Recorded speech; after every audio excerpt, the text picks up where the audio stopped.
guys, good evening. Today is January 4th and we have brought in the new year. So happy new year to you guys. And I hope you guys had a wonderful new year as well as holiday and are having good days. For me, the new year was New Year's Day was very hard, very challenging. Had a rough evening, cried a lot. I missed my baby a lot. To see all my the kids and the family playing and him not being a part of that because there's a family New Year's party, so it was hard. But a lot of times as moms, all we do is we suck it up and we keep pushing. I did have my husband with me, so it helped a lot to be able to cry with him and to have him next to me to get me through that moment because it was hard. And it went on for a little while. And I got through it, as we always do. But coincidentally, that night, my daughter had a very, very rough night. She cried for about an hour as well about him, missing him and wanting him there. It can be challenging for her, from my experience, because she doesn't understand 100% that he isn't coming back. She prays every night that she hopes that he comes back, and she prays that God gives him back to us, and how much she misses him. But one thing I did tell her is that she can always pray to him, that she can always talk to him and God the same way she talks to God, she can talk to Bray Bray. And for me and for her, it helps for her to have that conversation, to tell him what her day is like, and to let him know what's going on. Also telling her that he's next to her at all times, that he's standing by her, because it is hard for kids. It's hard for us too. So imagine for a child who really can't express themselves, it's very hard. As her mother, it's hard to watch her cry and hurt behind it because there's nothing you can do. You can't take that pain away. All you can do is be there, which is what I did. One thing I will say for the mothers who are listening to this, don't cancel your child's feelings out. Don't think that they're not hurting when it comes to a sibling or a parent, even though you're hurting. You have to recognize it and understand it, that they're hurting just the same.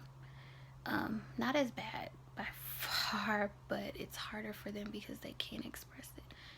My daughter is 5.5, so her expression comes in different ways, different behaviors, different attitudes, different tears, different cries at different times.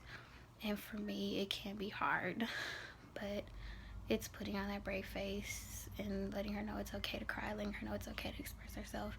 It's okay to not be okay at times. And we have to follow those same instructions to know that it's okay to not be okay. And all we can do is let them know, give them the safe place to lean on you and to have you. At night is her hardest times because their entire life, from what she can remember, they've always slept together. She's used to having him next to her, or at least across from her, in separate beds, but right across from each other. So it's hard, but you get through it day by day, moment by moment. For me, it's been rough. My days have kind of been a little rough, but I'm still here. We're all still here. God woke us up this morning, so that in itself is giving us and the knowing of we have a purpose, that we have to keep pushing, that we have to stay positive, that we have to keep moving no matter what, especially if you do have other children, especially if you have people looking up to you and needing you. Even though we don't always have the strength to be there for others, sometimes it's what we need to keep our mind off of things, to keep our minds going, to keep our body flowing, because we don't want to stay locked up in a room, stay locked up and barricaded away from the world. It's easier said than done. I know that from my own experience. It's so much easier to stay in my bed, to get up, get her dressed, get her off to school, drop her off, and come back home and crawl back in my bed and cry and sleep and rest and just lay there and think. But it's not healthy. It's okay to have those days. Every now and then it's okay to have a lot of those days at first, but it's not the best way to handle it. It's not the best way to deal with it sometimes. But I would never say you can't have those days or those moments, because we need them, and it's okay to need them. Don't let anyone say that you can't have those days, because you can. But those other days, we do have to get up. We have to keep pushing. We have to keep moving. For me, I've been blessed to have my husband to be that person to push me, and family members that just like, hey, what'd you do today? Did you get up? Or did you try going to do this? Or this is something that's going on. A new venture that I'm trying to do is yoga. Just that meditation, that peace of mind. For me, I have a lot of things going on chaotically in my life and mentally. And so it's that clearing of your mind to better understand, to better hear God's voice. You don't always have to do yoga. It can be medication.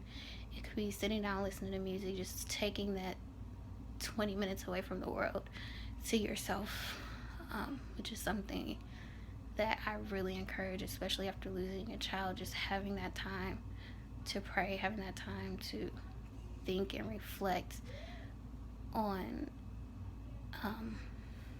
everything, because sometimes we get so caught up in just moving and going and the hustle and bustle of everyday life that we don't take that time, and sometimes it can end in us having a nervous breakdown or us just breaking.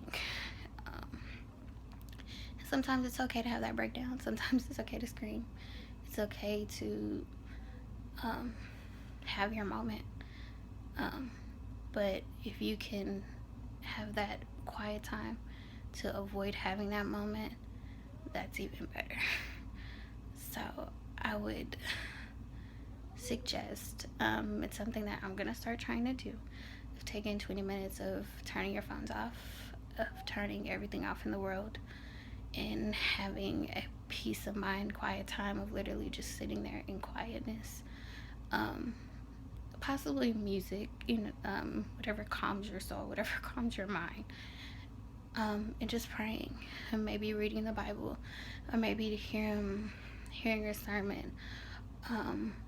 But during the meditation time, I would genuinely suggest of just talking to God, talking to your loved one, praying, just having a connection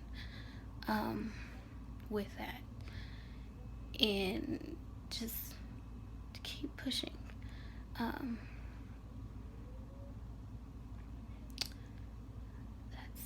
pretty much all I have for today.